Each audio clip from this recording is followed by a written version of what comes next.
大家好，歡迎嚟到雙職媽媽平台，我係 Yanni。咁今個月尾咧，我哋好榮幸咧請到一個心理學家啦，就係阿 Dr. Ho 咧去進行一個咧孕育生命嘅講座嘅。咁咧就教大家咧點樣去孕育一個好健康快樂嘅生命。咁啊有興趣想知道內容嘅話，就記得收睇落去，記得 subscribe、share 同埋 like 我嘅 channel 啊！我哋事不宜遲，即刻開始。大家如果對我講嘅產品或者講座有興趣嘅話，都歡迎你 WhatsApp 呢個電話揾我。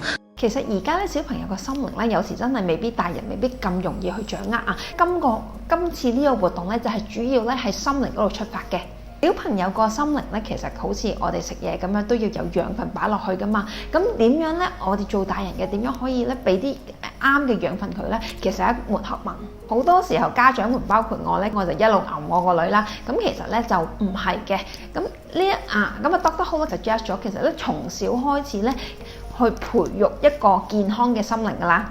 今次咧其實就結合咗咧心理學理論啦、輔導理論啦、嬰幼兒心理發展心理學、育兒心理學、親子心理學等等，同埋加啲臨床經驗咧去分享俾大家嘅。咁咧本身咧 Dr. Ho 有四個小朋友嘅媽媽嚟嘅，咁其實佢絕對咧係有資格去分享呢個事情噶。如果大家有興趣嘅話咧，就去記得 WhatsApp 我去登記啦。我哋下次見，拜拜。